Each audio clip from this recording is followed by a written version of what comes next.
안녕하세요. 정순영의 생쇼의 정순영입니다. 야당이 무제한 토론을 통한 필리버스터를 이어가면서 역대 기록을 계속 경신하고 있습니다.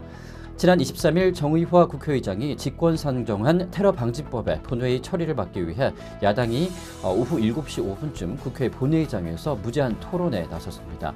첫 번째 주자인 김광진 더민주의원과 두 번째 문병호 국민의당 의원에 이어서 오전 2시 30분부터는 더민주당의 은수미 의원이 토론을 이어가는데요. 은 의원은 이날 오전 2시 30분 국회 본회의장 단상에 오른 뒤에 오후 12시 48분까지 10시간 18분 동안이나 테러 방지법 관련 연설을 쉬지 않고 이어갔습니다. 또 현재는 정의당의 박원석 의원이 발언을 이어가고 있습니다. 은수미 의원은 이 자리에서 테러 행위를 방지하는 것은 항상 인권 문제와 연결되어 있기 때문에 깊이 있는 검토가 필요하다라면서 그럼에도 불구하고 지금 정부 여당은 직권상정이라는 조치를 통해서 통과시키려고 하고 있다라고 지적을 하고 나섰습니다. 또 앞서서 첫 주자로 나선 김광진 의원은 전날 오후 7시 5분부터 다음날 오전 0시 40분까지 발언을 이어갔는데요. 총 5시간 35분이라는 기록을 세웠습니다. 하지만 현재 10시간을 넘게 토론을 이어간 은 의원은 다시 김 의원의 기록을 깨는 경신하는 또 기록을 세우기도 했습니다. 이전까지 국내 최장 필리버스터 기록은 1964년 당시 의원이었던 김대중 전 대통령이 갖고 있었습니다. 당시 여당이 김준현 자유민주당 대표에 대한 체포 동의안을 상정하자 김 전 대통령은 본회의에서 5시간 19분에 걸친 의사 진행 발언을 감행해서 이를 저지했습니다. 당시 이 기록은 또 기네스북에 이름을 올리기도 했었는데요. 한편 은 의원에 이어서 박원석 정의당 의원과 더민주 유승희 그리고 최민희, 강기정, 김경엽 의원 등이 계속해서 필리버스터를 이어갈 예정인 것으로 전해졌습니다. 또 시민단체 주도로 국회 앞에서도 어제부터 시민 필리버스터가 열렸습니다. 참여연대와 진보네트워크, 민주사회를 위한 변호사 모임 등 시민단체들은 지난해 23일 저녁 8시 30분부터 서울 영등포구 여의도동 국회 앞에서 테러 방지법 직권상정 반대 시민 필리버스터를 진행을 하고 있는데요. 이 자리에 모인 시민 30여 명은 한 명씩 마이크를 잡고 앞으로 나와서 이 테러 방지법에 대한 자신들의 의견을 밝혔다고 합니다.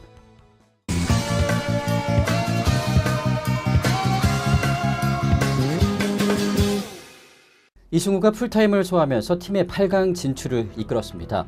바르셀로나의 19세 이하 팀인 후베늘 A는 23일 오후 10시 덴마크의 미투윌란과의 2015-2016 UEFA 유스리그 16강전에서 3대1 승리를 거뒀는데요.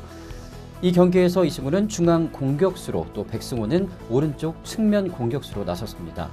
전반 34분 이 바르사는 오른쪽 측면에서 올라온 크로스를 수비수인 몬테스가 걷어내는 과정에서 공이 굴절됐고 그대로 자책골을 허용하는 실수를 범했습니다. 후반 6분에는 샹들리가 골망을 흔들면서 경기의 균형을 맞추긴 했지만 다시 후반 30분엔 미투윌란의 한 선수가 또 후반 43분에는 몬테스가 경고 누적으로 퇴장을 당하기도 했습니다. 하지만 후반 45분에는 이 후방 패스를 이어받은 이승우가 빠른 움직임 후 슈팅으로 골망을 흔들면서 팀 내 역전골을 선사를 했고요. 이후 알레나가 쐐기골을 넣으면서 경기는 바르사의 승리로 끝을 맺었습니다. 경기 후에 이승우는 24일 자신의 공식 SNS 채널을 통해서 8강 진출에 성공했다. 너무 기쁘고 행복하다. 응원해주신 팬 여러분들께도 감사드린다라면서 아주 기뻐하는 모습을 보였습니다. 또 바르셀로나 구단의 SNS는 후베닐 A팀의 유스리그 8강 진출 소식을 전하면서 이승우와 알레냐는 호흡이 잘 맞는 매우 아름다운 듀오라는 극찬을 남기기도 했었는데요.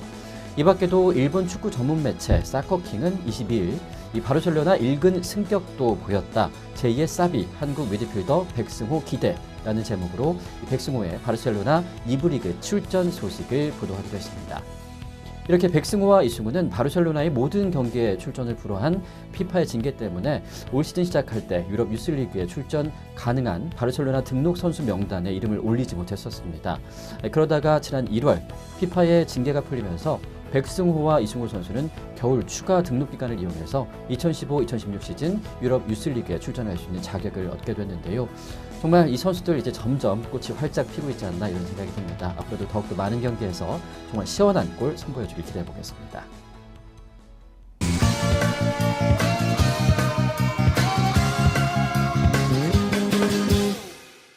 영남재분 회장 아내의 여대생 청부 살해 사건 피해자인 어머니가 사망한 것으로 전해졌습니다. 지난 22일 경기 하남경찰서에 따르면 영남재분 류원기 회장의 아내 윤길자로부터 청부 살해를 당한 하모 씨의 어머니 설모 씨가 하남시 덕풍동 자택에서 홀로 숨진 채 발견이 됐습니다. 숨진 설 씨는 지난 20일 오전 11시 집을 방문한 아들이 발견을 했고요. 집안에서 유서는 발견되지 않은 것으로 전해졌습니다. 또 외상이나 외부 침입 흔적도 없었다고 하는데요. 사망 당시 설 씨의 몸무게는 38kg이었습니다. 경찰은 설 씨가 장기간 음식물을 섭취하지 않아서 숨진 것으로 보고 있습니다. 유족들은 경찰에서 설 씨가 딸을 잃은 슬픔에 식사를 거른 채 술도 끼니를 대신하는 그런 경우가 많았다라고 진술을 한 것으로 전해졌습니다. 또 경찰 관계자 역시 설 씨가 영양실조에 의해서 숨진 것으로 추정이 된다는 1차 부검 결과를 전달받았다면서 부검의로부터 설 씨의 위에 음식물이 들어있지 않다라는 이야기를 들었다고 밝혀졌습니다. 한편 설 씨의 아들은 이날 자신의 SNS를 통해서 이 못난 아들 어머니의 임종을 지켜드리지 못했습니다. 세상에서 제일 사랑하는 제 어머니가 돌아가셨습니다. 라면서 X 같은 것들 때문에 그렇게 마음 아파하시며 고통스러운 시간을 보내셨는데 14년이 지나서 제 어머니는 동생 곁으로 가셨습니다. 라고 분통을 터뜨렸습니다. 이 사건은 윤 씨가 지난 2002년 3월 판사인 사위와 이종사촌 관계인 여대생 하 씨가 불륜 관계를 맺고 있다고 의심해서 자신의 조카에게 공기총으로 살해하도록 한 사건인데요. 당시 윤 씨는 이후 살인 등 혐의로 재판에 넘겨져서 지난 2004년 공범들과 함께 무기징역을 선고받고 수감이 되긴 했는데 2007년부터 유방암, 파킨슨 증후군, 우울증, 당뇨 등 12개 병명이 적힌 허위 진단서를 발급을 받아서 형 집행정지 처분을 받아 2013년까지 교도소 대신 대학병원 호화병실에서 생활을 하다가 적발됐었습니다. 현재 설 씨의 빈소는 하남시 마루공원 장례식장에 차려져 있고요. 유족들은 남양주의 한 납골 당 안에 안치가 돼 있는 하 씨의 유골도 마루공원으로 옮길 계획이라고 합니다. 모쪼록 고인의 명복을 빕니다.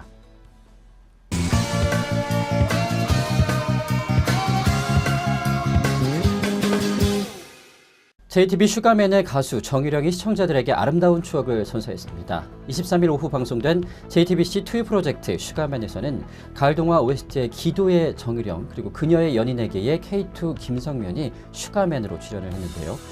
이날 정유령은 가을동화의 OST 음반에 참여를 해서 감미로운 목소리로 과거 대중을 사로잡았던 것으로 알려졌습니다. 하지만 이상하게도 그 후에 한국에서는 큰 활동이 없었는데요. 이날 방송에 출연한 정유령은 겨울연가가 일본에서 인기가 많아지면서 사람들이 거꾸로 시리즈의 앞작품을 찾게 됐다. 그래서 가을동화가 알려지게 되면서 나도 팬들이 조금씩 생겼다라면서 노래 리즌도 내가 스스로 직접 불렀는데 창법이 많이 달랐기 때문에 내 노래인 줄 사람들이 모르더라라고 밝히기도 했습니다. 이 리즌이라는 노래도 역시 이 가을동화 OST 대표곡인데요. 아름다운 미성으로 당시 정유령이 직접 노래를 선보여서 큰 박수를 받기도 했습니다. 정유령은 활동 중단 이유에 대해서는 방송을 하고 싶었는데 더 이상 OST는 하고 싶지 않았다라면서 지금도 정유령의 기도가 아니라 사람들이 가을동화의 기도로 알고 있는데 정유령이 부른 것으로 돼 있다라면서 속내를 털어놨습니다. 이어서 OST를 하고 싶지 않은 상태에서 회사에서는 하고 싶어 했고 그래서 그때부터 실현이 시작된 것 같다. 또 그래도 노래를 할 수 있는 인연이 돼서 이 자리에 나와 영광이다라고 출연 소감을 밝혀주기도 했습니다. 한편 이날 1일 MC로 나선 김재동은 정유령에게 가을동화 원빈의 명대사를 해달라라고 요청을 했는데요. 이에 산다라박은 정유령이 얼마면 돼? 라고 하자 얼마나 줄 수 있는데요. 나 돈 필요해요 라고 아주 유명한 대사죠. 발 연기를 선보였습니다. 그러자 유재석이 엉망진창이다 못 보겠다 라면서 고개를 내저어서 큰 웃음을 선사를 했습니다. 또 김재동 역시 나는 사실 원빈 씨 쪽을 걱정을 했는데 송혜교 씨 쪽도 만만치가 않다라고 말해서 다시 한번 이 좌중을 웃음 도가니에 빠뜨렸는데요. 24일 시청률 조사회사 닐슨 코리아에 따르면 23일 슈가맨은 2.668%를 기록해서 지난주 방송분 2.415%보다 0.253%포인트 상승하는 것으로 알려졌습니다. 앞으로 정유령 씨 TV를 통해서 더욱더 많이 보여줄 수 있길 기대해 보겠습니다.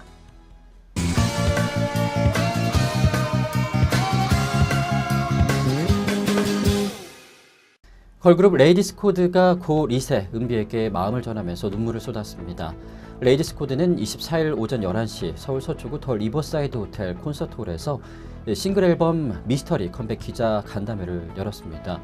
이날 레이디스 코드 멤버들은 저희가 2년 만에 공백을 깨고 나왔다. 그래서 너무 긴장된다. 마치 데뷔하는 느낌이 든다라고 소감을 전했습니다. 이날 레이디스 코드 멤버들은 리세와 은비에게 하고 싶은 말이 있느냐라는 질문에 대해서는 누구보다 열심히 했고 또 열정이 넘쳤고 사랑이 넘쳤던 언니들 몫까지 열심히 할 테니까 여러분들도 지켜봐 주시고 언니들도 지켜봐 달라고 전하고 싶다라고 말했습니다. 또 해체설과 5인조 멤버 보강설 등등이 제기된 데에 대해서 애슐리는 고민을 당초에 많이 했었다. 다시 무대에 서야 할지 포기해야 할지 결정을 내린다는 것 자체도 하기 힘들었다라면서 주변에 좋은 분들이 많아서 응원을 많이 해주시고 또 격려해 주셨다. 무엇보다 우리 셋이서 더 의지하고 돈독해지면서 조금 더 용기를 낼 수 있었다라고 심경을 밝혔습니다. 이어서 막내 준이는 멤버 충원이 없는 이유를 설명하면서 리세, 은비 언니 몫까지 열심히 잘 해내겠다라고 말하면서 역시 결국 눈물을 쏟고 말았는데요. 이번 레이디스 코드의 타이틀곡 갤럭시는 우주에서 길을 잃은 별을 상징한 곡으로 알려졌습니다. 프로듀싱 팀 모노트리가 이 프로듀싱을 맡은 것으로 전해졌는데 뮤직비디오는 3이라는 하나의 공통된 주제를 가진 오브제로 이루어졌고 조범진 감독과 VM 프로젝트가 함께 만들었다고 하네요. 지난 2014년 9월 3일 레이디스 코드는 대구에서 진행된 녹화를 마치고 돌아오던 중에 용인시 기흥구 영동 고속도로 인천 방향 신갈 분기점에서 차량 전복 사고를 당했습니다. 이 사고로 인해서 멤버 고은비 양과 권리세 양을 잃는 아픔을 겪었는데 이후에 약 1년 반 만에 멤버 영입 없이 애슐리, 소정, 준이 이렇게 3인조로 활동에 첫 걸음을 떼게 됐습니다. 참 그동안 많은 고민 끝에 이렇게 다시 활동을 재개하게 됐을 텐데 많은 사랑을 또 받고 더 좋은 노래로 또 선보여 주기를 앞으로 기다려 보겠습니다.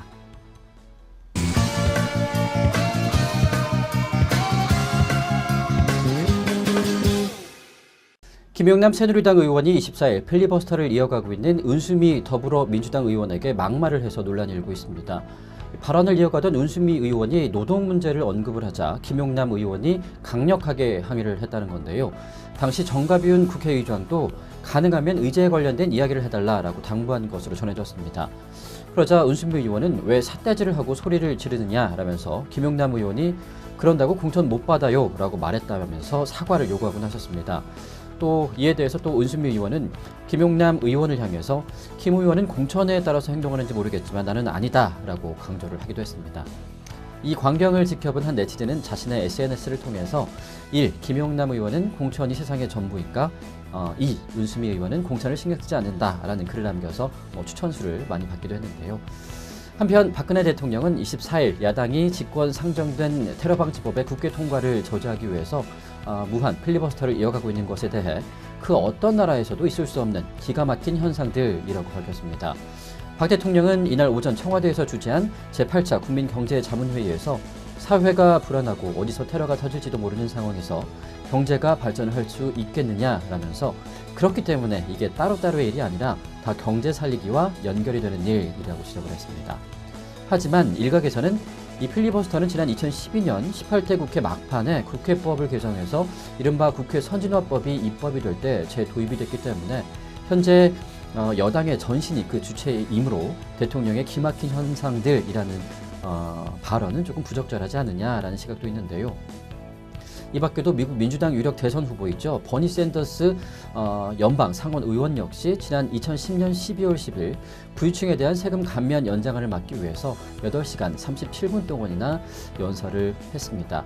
이 필리버스터로 샌더스는 미국 전역에 이름을 알리게 됐고 또 연설 내용은 책으로도 출간이 되기도 했는데 그 어느 때보다 이 필리버스터 많은 국민들과 시청자들 또 네티즌들에게 큰 관심을 얻고 있습니다. 어찌됐건 간에 국민들의 목소리가 무엇인지는 한번 귀 기울여 봐야 되지 않을까라는 생각도 듭니다.